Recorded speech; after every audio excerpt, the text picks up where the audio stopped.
ఒక రోడ్డు పక్కన ఉండేటటువంటి చిన్న పచారీ కొట్టు, అదే సందర్భంలో కొంచెం పెద్ద పచారీ కొట్టు అంటే చిల్లర కొట్టు, అట్లాగే ఆ పైన చిన్న సైజు సూపర్ బజార్, పెద్ద సూపర్ బజార్, ఆ పైన మాల్.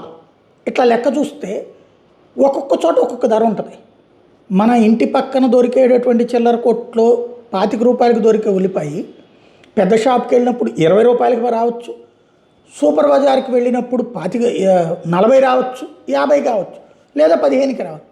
ఇది వాళ్ళ మెయింటెనెన్సు, వాళ్ళు ఆ సరుకులు సేకరించే దాన్ని బట్టి ఆధారపడి ఉంటుంది. అలా కాకుండా వాటిని కాస్త ఖచ్చితంగా అందరూ ఇదే ధరకు అమ్మండి అంటే మునిగిపోతారు.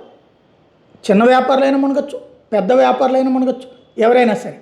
అందుకనే వ్యాపారస్తుడికి వ్యాపారం తన లాభం ప్రకారం తను నిర్ణయం తీసుకుంటాడు.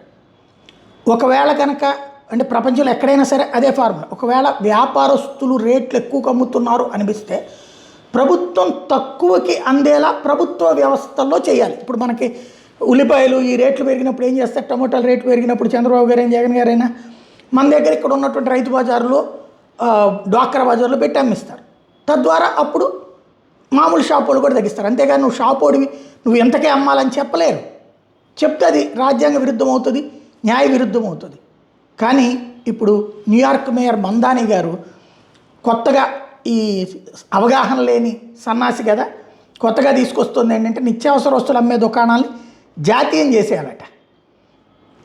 వాళ్ళు మేము చెప్పిన ధరకు ఇవ్వకపోతే చెప్పిన వాళ్ళకి ఉచితంగా చెప్తే వాళ్ళకి ఇవ్వాలి, అలా ఇవ్వకపోతే అరెస్టులు తప్పవని హెచ్చరిస్తున్నాడు ఎరిక్ ట్రంప్ వచ్చేటప్పటికి. ఇది వీళ్ళ నిజస్వరూపం. ఇప్పుడు పెద్ద చర్చ నడుస్తుంది ఇవన్నీ కూడా.